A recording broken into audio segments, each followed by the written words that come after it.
Hello à tous, j'espère que vous allez bien. On se retrouve pour un nouveau format sur ma chaîne YouTube, sur mon ordinateur, pour une vidéo analyse, tout simplement. Analyse de quoi? Analyse de la finale du concours Lysias Assas 2025, la première vidéo que je vous ai partagée sur ma chaîne YouTube. Alors pourquoi on fait cette petite analyse? En fait, j'ai reçu énormément de commentaires, de messages privés dans mes DM qui me disaient tout simplement que je méritais de gagner cette finale. Je vous mets le lien de la vidéo si vous ne l'avez pas vu, c'est une honte. Mais que je méritais de gagner cette finale, que la victoire m'avait été volée, que mon style était meilleur, etc., etc. Alors, premièrement, merci, ça flatte énormément mon ego, il en a énormément besoin, mais en réalité c'est faux. Il faut que je le reconnaisse, c'est faux. Monsieur Kaimer, qui était mon adversaire, était largement supérieur à moi. Et il méritait largement sa victoire. Et je vais vous expliquer tout simplement pourquoi. Parce que c'est extrêmement important dans toute démarche, mais encore plus en éloquence, d'avoir une position critique sur soi-même, d'autocritique, d'auto-introspection et d'auto-analyse pour pouvoir progresser et surtout se remettre en question. Voilà, tout simplement. C'est ce qu'on va faire aujourd'hui. Alors, évidemment, pour pas que ça soit trop boring, je parle anglais, boring, on va mettre quelques extraits que je vous ai pas partagés lors de la finale, de la vidéo, pour que ça puisse tout simplement étayer ce que je vous dis. Voilà. Et ensuite, j'aurai une petite annonce à vous faire. Voilà. C'est une bonne petite nouvelle. C'est une bonne nouvelle, entre nous, c'est une bonne nouvelle. Ok, on commence par quoi? Deux styles, deux visions de l'éloquence. Alors cette finale-là, vraiment cette finale, ça opposait deux personnages. Même si on avait quand même des points d'accroche sur notre éloquence, sur notre façon de parler, il y avait quand même deux éthos différents. Qu'est-ce que l'éthos en éloquence? Alors l'éthos, c'est ce qu'on va renvoyer aux autres. C'est notre image. Mais image vocale, image visuelle, ça passe par aussi comment on s'habille, comment on parle, le grain de notre voix, qu'est-ce qu'on dit. C'est en fait... quelle est l'image dont on va se souvenir de vous après votre discours? Ok, Alain Charles Ribera, j'ai entendu parler, ça me fait penser à ça. Ok, Édouard Exupéry-Kaimer, j'ai entendu parler, ça me fait penser à ça. Et nos éthos étaient différents, comme chaque orateur finalement a un éthos différent. Donc c'est extrêmement important de savoir quel est le sien, qu'est-ce qu'on renvoie aux autres, parce que cela influence directement sa signature oratoire. On le verra plus tard. Mais donc, être parfaitement alerte sur ce qu'on renvoie aux autres, c'est la meilleure façon de maîtriser ce qu'on dit, tout simplement. Donc, deux éthos différents. Lui, il avait un éthos. J'aimais beaucoup son éthos, honnêtement, parce que je l'ai suivi depuis les débuts de la compétition. En fait, j'ai pu surtout le découvrir lors des demi-finales. Et j'ai tout de suite beaucoup apprécié son éthos. Il a un éthos de premier de la classe, un peu arrogant, mais extrêmement charismatique. Et ici, arrogant n'est pas c'est pas négatif, absolument pas péjoratif. Il a vraiment, vous savez, cet éthos du mec en droit, ou en école de co, président du BDE, très, très charismatique et drôle, en fait, mais qui nous fait rire. Et ça, on reparlera après de l'humour, c'est un éthos qui donne envie aux gens de l'écouter. Voilà, on reviendra sur ça tout à l'heure. Moi, mon éthos, dans cette vidéo, c'est pas vraiment ça. Et même de manière générale, on n'est pas sur le mec super charismatique qui donne envie de rire. Non. Moi, j'ai un éthos un peu vieux. Hein, voilà, je porte une maille, déjà, bon. Ouais.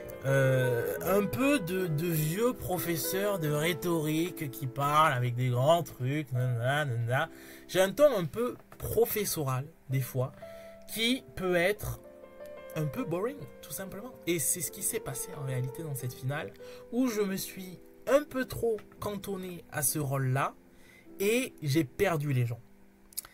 On reviendra sur ça. Mais donc, deux personnages un peu différents, et qui donc amènent à des signatures oratoires différentes, des façons de parler, des façons d'amener ses discours, ses arguments, son discours, ses arguments, pardon, par rapport à l'image qu'on a de nous et que les autres ont de nous.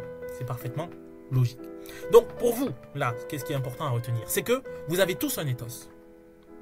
Vous avez tous quelque chose que vous renvoyez aux autres. Votre image oratoire, votre image vocale, votre image visuelle. Il faut absolument que vous en ayez conscience et que vous la travaillez. Un ethos, ce n'est pas quelque chose de fixe, ça se travaille. Donc il faut absolument que vous le travaillez, que vous le repérez pour pouvoir ainsi adapter tout votre discours. Ok? Et donc, des signatures oratoires différentes, c'est-à-dire des façons d'amener des arguments, des idées en cohérence avec votre ethos.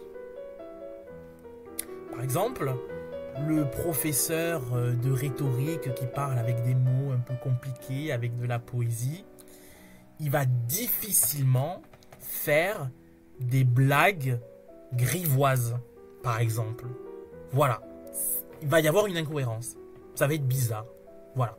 Alors, le style peut être recherché. Par exemple, moi, si je casse le personnage pour citer du Jul, mais c'est pas quelque chose que j'aime même faire, par exemple. Non pas que je n'aime pas Jul, vraiment, je n'ai rien contre ce personnage. J'aime beaucoup sa musique. Énormément. Bon, une fois que ça c'est dit, il faut comprendre que l'humour, mais l'humour est un levier extrêmement important. Et justement, par rapport à cet ethos, nous, on avait deux positions différentes par rapport à ça. Lui, il était très dans l'humour, vraiment, et dans le bon humour, qui a fait rire, qui a fait vraiment exploser de rire. Et je vous montrerai des extraits. Moi, en revanche, les gens ont été plus timides. Alors, soit je me dis que les gens sont bêtes, voilà, soit je me dis que je ne suis pas super drôle. Je pense que les gens sont un peu bêtes. Mais je comprends que c'est difficile de faire rire. Je m'en suis rendu compte. Mais donc, il faut vraiment comprendre que l'humour, et ça dans toute prise de parole. Parce que là, on parle pour un concours d'éloquence et tout, mais vous avez compris, j'espère que vous avez compris, chers amis, que l'éloquence, la prise de parole en public ne sert pas seulement pour les concours d'éloquence. On est d'accord sur ça, que les concours d'éloquence, c'est le spectacle, c'est la beauté, c'est la mise en scène de cette éloquence. Mais que la prise de parole en public, mais c'est nécessaire dans tous les domaines de votre vie et encore plus dans le domaine professionnel. Vraiment, il faut vraiment comprendre ça. Donc, utiliser l'humour, ça s'apprend. Parce que l'humour crée d'abord une adhésion immédiate. Quand on rit avec une personne, de ce que dit une personne, instinctivement, on va se sentir plus proche d'elle. Cette personne va nous paraître plus accessible. Et ça va créer le biais de confirmation de s'il m'a fait rire, si je le trouve drôle, ben, inconsciemment, je vais lui octroyer de la sympathie. Je vais me sentir plus proche de lui. Et ça, c'est fondamental quand on parle d'argumentation, tout simplement. Si je me sens plus proche de toi, je vais être plus facilement convaincu par ce que tu vas me raconter. Oui, c'est pas une règle universelle, évidemment, mais quand même. Et surtout, quand c'est le but de ta parole, comme c'est le cas dans un concours d'éloquence. Donc, l'humour, premièrement, c'est une arme d'adhésion immédiate. Ensuite, l'humour crée du rythme et du variation. On va le voir. Et c'est même ici que ça s'est joué sur cette finale-là. Sur la faculté qu'a eu mon adversaire à créer du rythme, des variations. Ça pétait tout le temps. C'était un feu d'artifice. Et effet maintenant. Je m'en sors plutôt pas mal avec les effets numériques. Honnêtement, c'était tout le temps. Et je peux vous faire une confession. Honnêtement, ça me faisait chier. Je rigolais moi-même à ces blagues. Alors que, normalement, position de concours d'éloquence, on est tous drapés dans nos énormes égos, comme ça, là. Le mec en face de toi, tu le calcules pas, et t'es là en mode, ok, stoïque. Je rigolais à ses blagues. J'étais là, oh, il est fort. Tu me fais rire. Tu me fais rire. Tu me fais rire, Edouard. Tu me fais rire.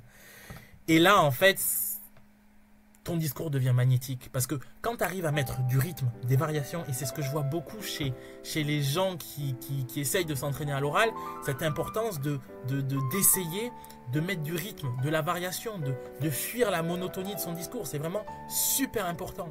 Et le rythme permet de créer ce dynamisme-là. Parce que ça rebondit, parce qu'on est plus alerte, parce qu'on est plus alerte à ce que la personne dit. Parce qu'en fait, quand quelqu'un met de l'humour, on a associé qu'il était drôle, que donc s'il m'a fait rire une fois, il peut me faire rire 2 fois. Donc s'il peut me faire rire 2 fois, je vais attendre la prochaine fois qu'il me fait rire. Qu'il va me faire rire. Vous voyez l'idée? Et donc si j'attends cette prochaine fois, j'écoute son scoop. Oh, je refais. Si j'attends la prochaine fois, j'écoute ce qu'il dit. J'écoute, je suis attentif à son discours. Parce que ça, c'est le premier travers dans lequel tombent les gens, c'est que le discours est monotone, est plat, et les gens décrochent. Et enfin, il faut comprendre que l'humour, mais ça fait partie d'une stratégie nécessaire lors d'une finale. Lors d'une finale de concours d'éloquence, l'aspect spectacle est décuplé. Parce que souvent, il y a beaucoup plus de monde, il y a beaucoup plus il y a du public, voilà. Il y en a lors des différents tours, mais normalement à la finale, il y a encore plus de monde. Si les gens vous aiment et veulent venir vous voir. Voilà. Quand les gens vous aiment, encore une fois, il y a du monde pour vous, bref. Mais du coup, c'est pas forcément des gens qui sont parfaitement initiés à l'art de l'éloquence, qui sont des rhéteurs, des philologues. Bon, voilà, c'est du public, quoi. Donc, ils veulent être divertis. Donc, ce n'est pas que l'humour qui va divertir les gens, mais l'humour n'est vraiment pas à négliger. Chose qu'a bien compris mon adversaire, et ce que moi j'ai eu beaucoup plus de mal à faire en réalité, puisque j'ai été vraiment dans cet ethos-là, dans mon personnage de professeur, Vous allez voir. Voilà, donc intro un peu longue, mais qui vraiment pose les bases de ce qu'on va voir ensemble. Le sujet, c'était « ça a commencé ». Ça a commencé, point d'interrogation. Quelqu'un qui défend la positive, qui dit que oui, et quelqu'un qui défend la négative, qui dit que non. Ça a commencé quoi? Démerdez-vous avec ça, bien évidemment. Moi, j'étais dans la positive, donc je passais en premier discours de 10 minutes. Alors, premier extrait. On va parler de mon introduction qui, entre nous, elle n'était pas folichonne. Moi, quand je l'ai écrit, j'étais là, oh là là, mais je suis un génie. Oh là là, mais si Baudelaire pouvait lire ça. Et quand je la regarde maintenant, je me dis, je suis une énorme merde. Voilà, vraiment, il y a le petit écart. Il y a le petit écart. Mais bon, on va regarder ça ensemble et on va commenter. Alors, je crois que le son est un peu dégueulasse, mais je vais essayer de faire quelques trucs en post-prod. Et si j'ai la flemme, ben, tant pis pour vous.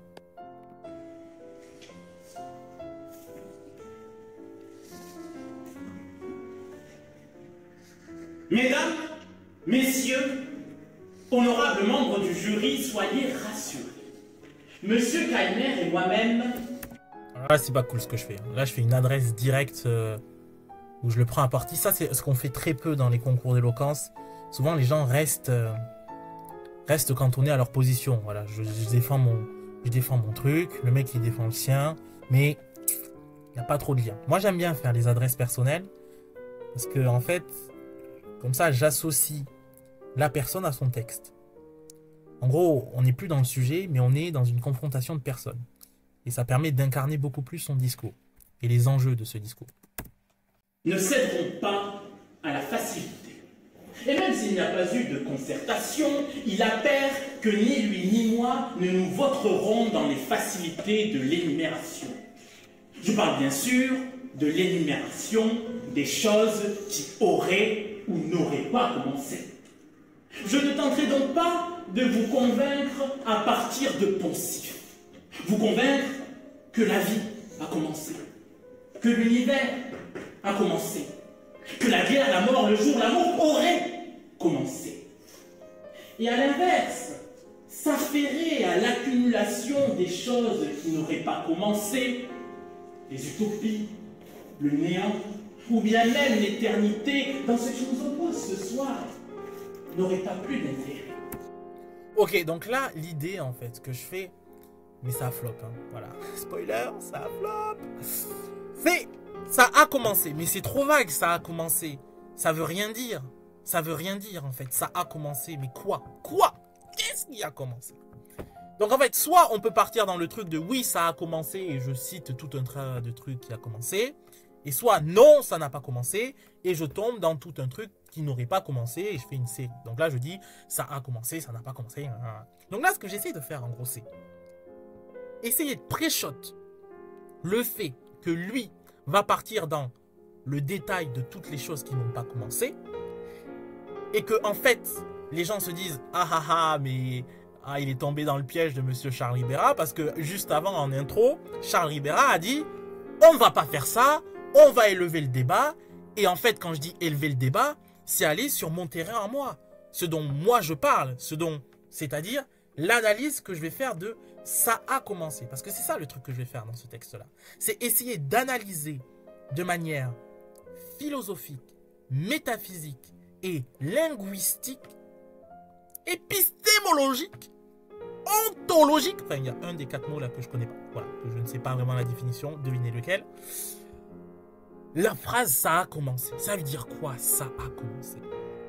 Et en fait, toute la réflexion que je vais essayer de produire par rapport à ça, c'est comment le fait de dire que ça n'a pas commencé, on ne peut pas prononcer cette phrase. C'est une erreur ontologique que de dire que quelque chose n'a pas commencé. Et donc en gros là, je fais que, je dis, dans cette intro, j'essaye de dire que essayer de juste parler de quoi, qu'est-ce qui n'a pas commencé, qu'est-ce qui a commencé, en vrai c'est chiant, c'est boring. On va essayer d'élever ce débat et réfléchir sur l'essence même de cette phrase, sur sa philosophie intrinsèque. Et en faisant cette intro, ben, j'espère faire rendre compte que comme Monsieur Keimer n'a pas pré-shot ça évidemment, que quand on l'écoute faire le truc plutôt classique de qu'est-ce qui n'a pas commencé, la série des choses qui n'ont pas commencé, ben, tout le monde se dit ah là là, ben en fait... bon, vous avez compris, mais en fait, c'est trop complexe. Et là, je vois que j'ai passé 4 minutes sur cette explication. Donc, vous, imaginez le public. Imaginez le public qui doit comprendre en 1 minute tout ce que je viens de vous dire. Impossible. Impossible. Donc là, vous avez compris juste en 1 fucking minute de discours que, en fait, c'est beaucoup trop compliqué. Frérot, tu t'es pris pour un mathématicien, pour un philosophe, pour ces mecs en -500 qui faisaient tout. Le mec, il était mathématicien, philosophe et cuistot, mec. Non, calme-toi, en fait. Calme-toi. Donc, voilà. Là, déjà, l'intro, elle flop. Et malheureusement, tout le reste de mon discours sera dans cette complexité-là. Dans cette abstraction-là qui fait que je perds déjà. Je perds. Et surtout, couplé à cet ethos, vous voyez quand vous voyez la vidéo, ce que je renvoie, c'est quand même, voilà, l'image d'un mec un peu professoral, peut-être pas condescendant, mais qui se met un peu au-dessus, peut-être un peu moralisateur, un peu sentencieux. Voilà, vous voyez, vous savez que là, je vais pas faire une blague de cul. Vous le sentez quand même, vous le sentez. C'est mon ethos. Et donc, cet ethos-là, je l'y aligne mon discours. Et c'est là où ça bloque. Donc voilà, l'intro, pas ouf.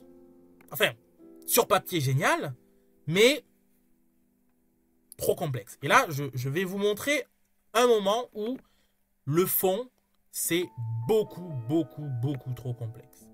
Beaucoup trop complexe. Comment se fait-il que nous en parlions? Ah oui, donc là, la phrase c'est « Si ça n'a pas commencé, comment ça se fait-il que nous en parlions ?»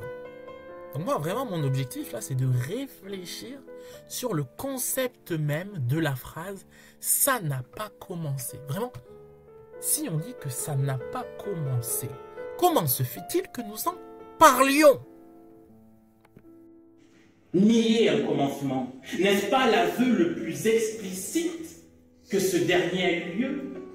Pour nier quelque chose, il faut bien reconnaître son existence. Que niez-vous si ce quelque chose n'existe pas? Du vent, peut-être? Le simple fait de dire « ça n'a pas commencé » suppose l'existence d'un cadre référentiel où ce commencement était envisagé. Mais ta gueule, frère. Ta gueule! Ta gueule! L'existence d'un cadre référentiel où le commencement était... Non mais quand je le vois, j'ai envie de m'insulter. Voilà, c'est bien, c'est beau de faire ça. C'est intéressant, même quand je suis attiré par ça, par cette complexité dans le sujet et d'essayer d'aller vraiment au fond des choses. Mais voilà, tu le fais chez toi, ça. Tu le fais pas en finale, quoi. Alors, je suis très critique envers moi-même. Hein. Et donc, évidemment que si c'était à refaire, je ne referais pas comme ça. Mais je n'abandonnerai pas mon style, mon appétence pour la complexité et le fait d'aller fouiller les sujets. Absolument pas. Mais tu te calmes. Tu te calmes. Tu redescends. Là, vous voyez que même si au début de la pensée, vous pouvez suivre, très vite, vous êtes perdu. En fait. Et en fait, c'est ce genre de réflexion que si tu perds le fil, ben, tu peux pas raccrocher le wagon. Tu peux pas raccrocher le wagon. Donc là, voilà, petit extrait pour vous montrer que on comprend pas grand-chose. Ok. Ah oui. Extrait pour vous montrer que j'essaye de faire des tentatives d'humour justement pour raccrocher. Ça ne marche pas des masses. Ce que j'essaie de vous dire, c'est que la marque même de la négation... Voilà, le vidéaste, il s'est dit... Lui, il commence à taper une sieste, il cadre même plus. Il cadre même plus! Repose sur l'existence d'un sujet conscient. Zeus. Et Wittgenstein, dans son Tractato Logico Philosophicus Diplodocus, là, voilà, là il y avait une blague. Bon, les gens ont souri en réalité, ils n'ont pas rigolé. Donc la blague c'est Wittgenstein, Tractato Logico Philosophicus. Ça c'est le nom de son bouquin, voilà. Et j'ai rajouté Diplodocus. Je suis pas là pour vous demander de juger la qualité des blagues, absolument pas, mais on est sur ça. D'un sujet conscient. Bon, vous l'avez vu, mais je fais pas rire là, je fais sourire, mais c'est pas assez pour donner du peps, vous voyez. On va essayer de dynamiser un peu tout ça parce que ça fait déjà 24 minutes que je vous parle. On va essayer d'être un peu plus rapide. 6 minutes 40, on repart dans l'abstraction. Non mais what the fuck quoi? On continue dans le délire. Et Wittgenstein, dans son Tractato Logico Philosophicus Diplodocus, il y a un petit sourire. Lui, je l'aime. Hein. Lui, vraiment, je sais pas qui c'est. Vraiment. Mais il me regarde comme si c'était mon père. Et honnêtement, ça me touche beaucoup.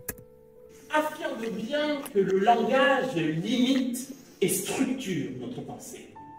Dire que quelque chose n'a pas commencé suppose que l'idée de commencement est déjà présente comme cadre logique, ce qui équivaut à une reconnaissance implicite. Par exemple, si je vous dis que je n'ai pas eu le master en affaires publiques à ça. Donc là, j'essaye de mettre un peu une cadre de l'anecdote pour, allez, recentrer le sujet vers quelque chose de plus concret, de plus terre à terre, pour que les gens un peu se raccrochent à quelques branches, quoi. Cela suppose que je reconnais une réalité parallèle où j'aurais pu l'avoir, ce master, si je n'avais pas eu, par exemple, du droit administratif en L2. Et c'est ici qu'intervient la pataphysique. Tenez-vous bien, c'est extrêmement simple ce que je vais dire. Que l'on pourrait définir comme la science des solutions imaginaires qui accordent aux linéaments les propriétés des objets décrits par leur actualité. Voilà, basique. Et évidemment, on est vraiment dans le très simple. Là, vraiment, c'est élémentaire. Alors, en plus, là, en fait, j'ai tenté de faire une blague en faisant faussement un truc trop compliqué pour que les gens se disent « Mais c'est tellement compliqué qu'on a compris que c'était trop compliqué et que c'était vraiment une blague et que tu l'as fait exprès. » Mais comme tout le reste depuis le début est complètement imbuvable, mais en fait, les gens se disent nique ta mère. Alain Charlie Bérat, tu commences à nous briser les coconuts, en fait. Donc ça n'a pas marché. Ça n'a pas marché, mais parce que vous avez compris que tout le style était beaucoup trop compact. Maintenant, nous allons analyser le style de notre cher adversaire, Monsieur Keimer, avec une introduction, honnêtement, je vous le dis, hein, l'introduction, elle est légendaire, elle est incroyable. C'est parti. Plus longtemps, et avant de me rasseoir et en employant le même ton que mon contradicteur, je vais de suite résumer ce débat très simple en quelques mots. En fait, ce qu'il faut retenir, c'est assez simple, c'est que le commencement est une dialectique de l'extinction, où l'immanence du désir s'effondre sous le poids de sa propre réalisation, transformant l'indétermination féconde en une contingence close, privant l'être de la transcendance qui le portait au-delà de lui-même. Autrement dit, cher jury, restez avec moi, vous allez voir, c'est clair comme de l'eau de roche. Le commencement s'inscrit dans une aporie ontologique, où l'épuisement de la virtualité désirant par son actualisation procède et de clôture phénoménologique du possible, substituant l'horizon de l'infini d'un métax. J'avais dans une grotte. Mais bon, vous avez compris un peu l'idée là. Vous avez compris l'idée. C'est brillant. C'est brillant. C'est brillant. Parce que il fait rire sur de la parodie de mon style. Et ça passe par quelque chose de super important, d'analyser les personnes que vous avez en face de vous. Et il a écrit par rapport à mon ethos. Et il a contré mon ethos. Mais pour moi, ça, c'est du grand génie, quoi. Vraiment. Et ça, il fait ça, vous l'avez vu, 19 secondes du discours. Rien que pour ça, pour moi, rien que pour ça, il mérite largement sa place. Rien que pour ça, pour ces 30 secondes de discours, il m'avait mangé. Rien que pour ça. Et donc, le reste est encore excellent, hein. On va regarder vite fait. Mais rien que pour ça, j'ai trouvé ça vraiment génial. Vraiment, vraiment, vraiment. Et très intelligent. Très, très, très intelligent.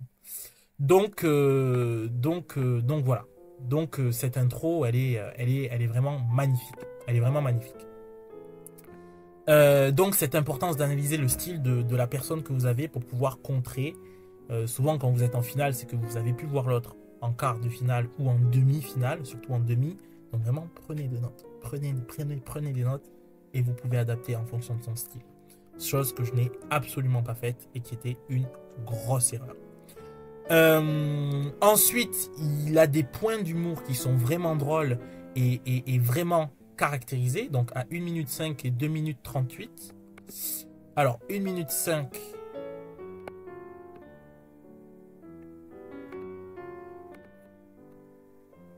Ah, Samson avait dit.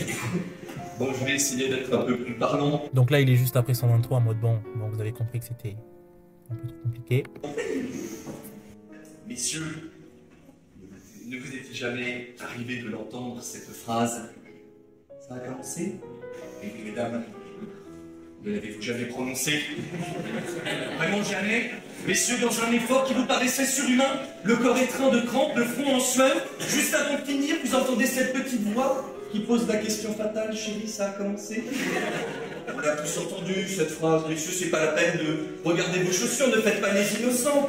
Bien sûr qu'on a déjà tous entendu cette phrase, et oui, parce que vous vous êtes fait avoir comme on s'est tous fait avoir. Pourquoi les hommes, l'humanité? Bon, intro, j'aime beaucoup. Même si en réalité, moi je suis pas très fan. Hein. Le mec il dit j'aime beaucoup, mais c'est de la merde. Non, moi j'aime pas, mais c'est ma préférence personnelle, les blagues sexuelles dans les discours d'éloquence. Ben, je trouve personnellement que ça n'a rien à faire là, que ça dessert le propos, que c'est facile en réalité de faire rire sur le cul parce que c'est faussement subversif. Et pour moi, c'est pas ça de l'éloquence. Bon, c'est mon avis. Voilà. Mais là, dans cet exemple, ça m'a fait rire. Parce que c'était bien amené, parce que c'était bien dit, et que c'était une bonne blague en fait. C'était bien fait. Et donc là, vous vous rendez compte qu'on est juste à 1 minute 42 de discours. Il nous a déjà pondu de masterclass en 1 minute 42. Je peux pas.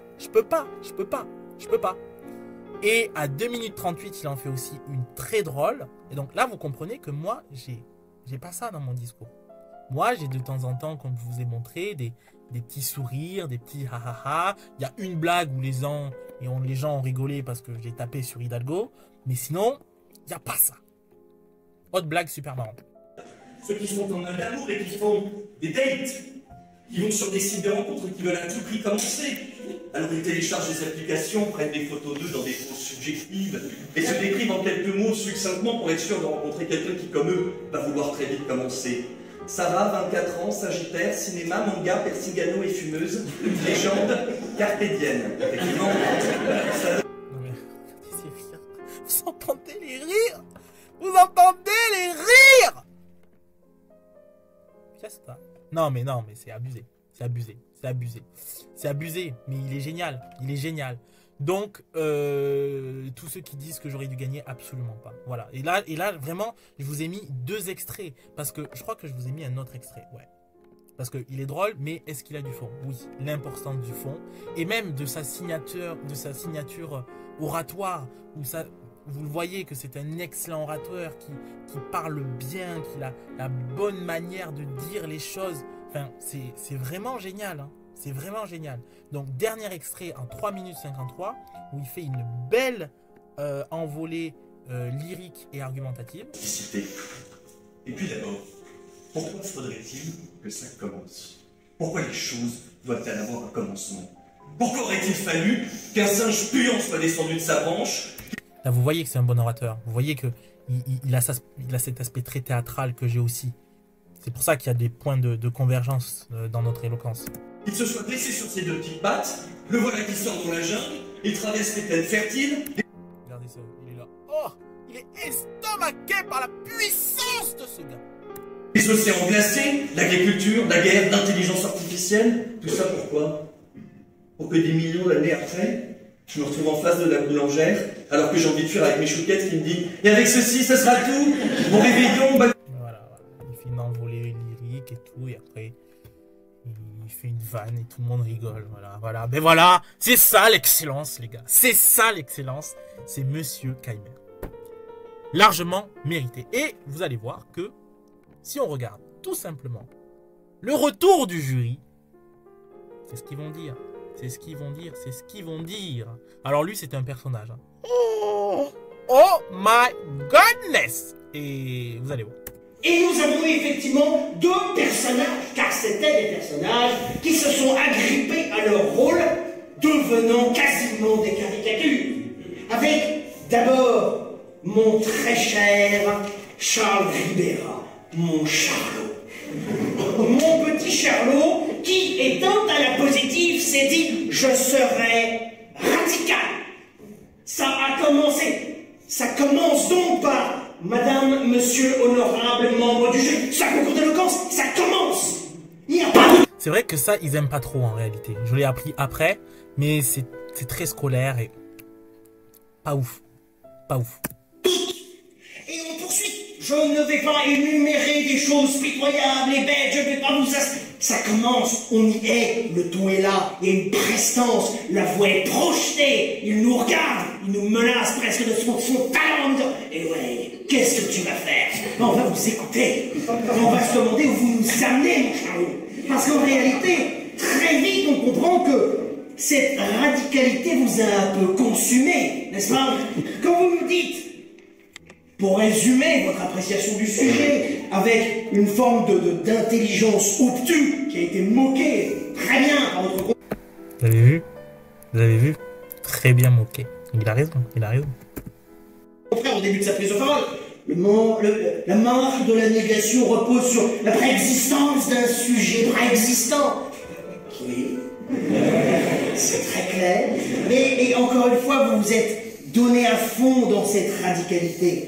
Et c'était notamment manifesté, comment dirais-je, par cette façon que vous avez de vous tenir, ces gestes un peu brutaux. Tout au long de votre plaidoirie, vous étiez comme pris d'une crampe avec votre main, en train d'invoquer des choses qui disaient encore quelque chose de vous. Hein. Je fais des chatouilles à la physique, je fais des caresses à la métaphysique, je fais des papouilles à la pataphysique. Mais qu'est-ce que vous étudiez? Qui êtes-vous? Alors vous avez fait cet aveu confondant d'humilité. Je n'ai pas eu le master en affaires publiques à Assas. Et vous avez donc commencé une thèse en pataphysique, qui vous a manifestement plu, puisque vous êtes littéralement en train d'étreindre les idées, d'embrasser les concepts, c'était de vous essuyer. Je rigole, mais je rigole pas en vrai. On est face à un psychopathe dont la radicalité est allée. Le mot radicalité n'est pour moi pas approprié. Complexité. Complexité. Trop complexe. Jusqu'à formuler cette sentence qui est très problématique. Nier un commencement est un acte créateur. Ça va pas bien. C'est-à-dire, nier un commencement est un acte créateur.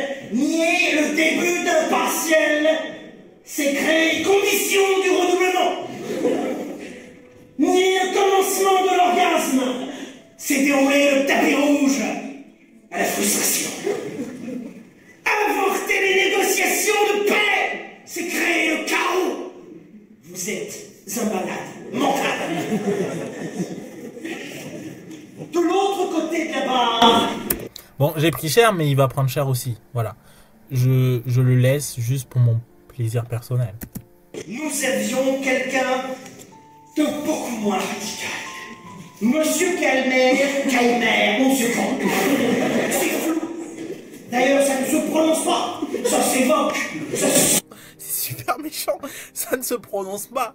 Ça s'évoque. Ah mais c'est pas genre... Parce que vous êtes quelqu'un de beaucoup plus hésitant. Et on commence tout en légèreté avec ces phrases dont le double sens interroge. Nous avons tous été amoureux. Moi, une fois, j'ai été amoureux. Quand est-ce que cet amour est né? Quand est-ce qu'il a commencé? Était-ce lors de la rencontre? Était-ce lors du premier baiser? Était-ce lors de la première étreinte? En réalité, il n'y a pas énormément il n'y a pas beaucoup de retours sur le fond. Pour finir, l'un et l'autre, je tiens à le dire, avaient des mérites communs. Vous avez compris comment poser vos voix. Vous êtes capable de projeter. Vous avez belle allure, vous avez belle gueule. On se demande où sont les femmes dans le public et où sont-elles sur les bancs, prêtes à contredire ces espèces de rebuts des années 70 dans leur costard cravate. Donc, mesdames, saisissez les micros et montrez à ces messieurs que vous êtes capables de faire mieux et que vous êtes capables de commencer. Vainqueur ce soir. Et le choix a été délicat. Car je vous le dis, vous avez des compétences très similaires et des défauts similaires. Il nous a fallu tout de même choisir. Qu'avons-nous privilégié? Peut-être justement la capacité à conserver l'attention tout du long du discours. Vous devez donc utiliser des stratagèmes pour conserver artificiellement pendant ces 10 minutes l'attention. L'humour en fait partie, comme on a vu au début. De votre jury et de votre public. Et il y en a un de vous deux qui l'a fait un peu plus que l'autre. Ces stratagèmes, c'est simple. Des ruptures de rythme, des changements de ton, des silences, de l'humour, bref, tout ce qui ne fait pas le fond d'un discours, tout ce qui n'en était pas l'intelligence, mais tout ce qui le rend plus digeste. Et à ce petit jeu, l'un de vous a été un peu, allons, disons-le, bien meilleur. Et ce soir, que le vainqueur se dise qu'il y avait un grand péril, car son adversaire était largement à la hauteur. Mais qu'il se dise aussi que ce soir, il est couvert de gloire. Monsieur